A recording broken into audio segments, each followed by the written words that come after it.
नमस्कार, मी पंजाब डक. महाराष्ट्रातल्या सर्व शेतकऱ्याला सांगू इच्छितो की तुम्ही काय करा, शेतीचे कामे करून घ्या. आजच्यानं कंप्लीट 12 दिवस पाऊस यायचा राहिलेला आहे.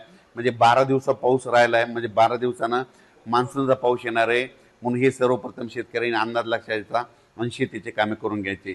आणि राज्यात सध्यामध्ये आज 25च्या दरम्यान पश्चिम महाराष्ट्र, मराठवाडा आणि उत्तर महाराष्ट्र आणि कोकणपट्टी घाटमाटा परिसरामध्ये विखुरलेल्या स्वरूपाचा आज देखील बऱ्याच ठिकाणी पूर्व मोसमी जोरदार पाऊस पडणार आहे आणि याच्यामध्ये काही ठिकाणी गारपीट देखील होणार आहे. म्हणून हे अंदाज शेतकऱ्यांनी लक्षात घ्यायचा. त्याच्यानंतर विदर्भातल्या शेतकऱ्याला सांगू इच्छितो की विदर्भातल्या शेतकऱ्याचे फोन आले, पूर्व मोसमी पाऊस कधी येणार आहे. तर विदर्भातल्या सर्व शेतकऱ्याला सांगू इच्छितो की मोसमी पाऊस तुमच्याकडं 26 मे पासून ते 5 जूनच्या दरम्यान चांगला पाऊस पडणार आहे. वेगवेगळ्या भागात विखुरलेल्या स्वरूपाचा खूप काही काही ठिकाणी ओढे नाले वाहतील असा विदर्भात देखील 26 मे ते 5 जूनच्या दरम्यान त्या 10 दिवसामध्ये पडणार आहे. सगळीकडे ती एकदा येणार नाही, म्हणून हे देखील विदर्भातल्या शेतकऱ्यांनी अंदाज लक्षात घ्यायचा. पण विदर्भातल्या शेतकऱ्याला सांगू इच्छितो की तुम्ही काय करा, शेतीचे कामे करून घ्या, शेत तयार करून घ्या. कारण की तुमची पेरणी जरा यावर्षी लवकर होण्याची चान्स आहे. कारण की यावर्षी पाऊस शॉर्टकट मार्गाने येत असल्यामुळं, मान्सून शॉर्टकट मार्गाने येत असल्यामुळे तुमच्याकडे देखील मोसमी पाऊस लवकर दाखल होणार आहे.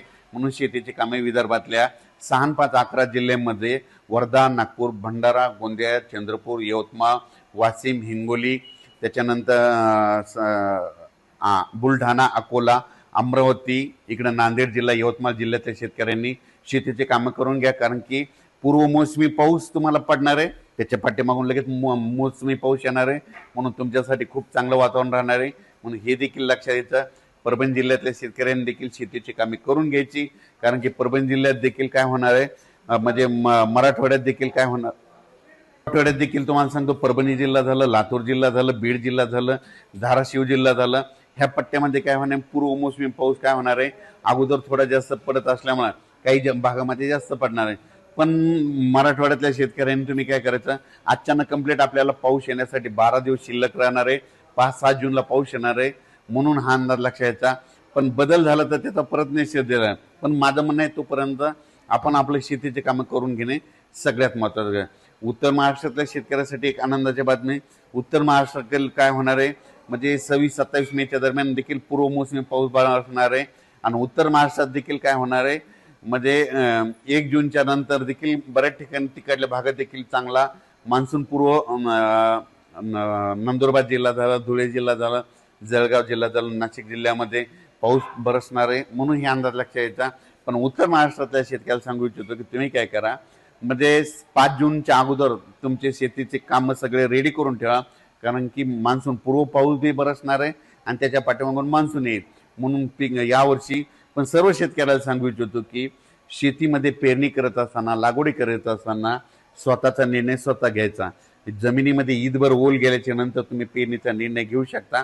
4 बोट गेलं तर तुम्ही पेरणीचं पाणी पेरणीचा निर्णय घेणं हे तुम्ही तुमचं स्वतःचं ठरवायचं, आमच्या जबाबदारी नाही. तुम्ही तुमचा पेरणीचा निर्णय घ्या. आम्ही फक्त पाऊस सांगणार, पेरणी करायची की नाही करायची हे सगळं तुमच्या हातात राहील. म्हणून हे देखील सर्व शेतकऱ्यांनी लक्षात घ्यायचं. आणि एक सगळ्यात महत्त्वाचं एक सांगतो तुम्हाला, कोणता तज्ज्ञ सांगणार नाही, 1 जून नंतर महाराष्ट्रात पडलेला पाऊस हे मान्सूनचा गृहीत धरायचा आणि 31 मेच्या अगोदर जे पडेल त्याला अवकाळी असं समजायचं, हे मात्र गृहीत धरायचं. म्हणून काय करायचं, 1 जून नंतर जर तुमच्या शेतामध्ये चांगला ईदभर ओलीचा पावसाळा असला तर तुम्ही तुमचा पेरणीचा निर्णय घेऊ शकता. पण तुम्हाला सांगू इच्छितो, यावर्षी मान्सूनसाठी इतकं पोषक वातावरण कधीच नसतं. पण तुम्ही बघा, 30 आणि 31 तारखेला आपली केरळची देवभूमी हो, चांगला मान्सून सक्रिय होणार आहे. आणि ते सक्रिय झाल्याच्या नंतर 4 ते 5 दिवसात मध्ये 5-7 जूनच्या दरम्यान तो महाराष्ट्रात येऊ शकतो. म्हणून हे लक्षात घ्यायचं. आणि शेतकऱ्याला एक सांगायचं, चांगल्या म्हणजे विशेष बियाणे निवड करत असताना तुम्ही तुमच्या आपल्या पाहुण्याला, आपल्या नातेवाईकाला, आपल्या स्वतःच्या अनुभवानुसार ज्या बियाणाला गेल्या वर्षी आदोमध्ये यापुढं पहिलं बी काय उतार आला असे बियाणं निवडा. म्हणजे जे चांगलं आहे, ज्याच्यामध्ये येलो मोजॅक येणार नाही, खोडकिडा लागणार नाही, अशा जाती निवडा. लवकर येणाऱ्या निवडा. पण स्वतःचा अनुभव असेल, पाहुण्याचा, नातेवाईकाचा, असं घेऊन बियाणाची निवड करा. मी देखील माझी शेती करत असताना मी देखील काय करतो, माझा स्वतःचा अनुभव घेतो. नातेवाईकाला पाहुण्याला 10 ठिकाणी प्लॉट बघायला जात असतो आणि त्यानुसार मी देखील पेरणी करत असताना वैयक्तिक मी माझा निर्णय घेत असतो. तुम्ही देखील स्वतःचा अनुभव, स्वतःच्या नातेवाईक, पाहुणे मंडळी कोणाला कसं उतारायला त्याच्यावरून आपण आपल्या बियाणाची निवड करायची. धन्यवाद.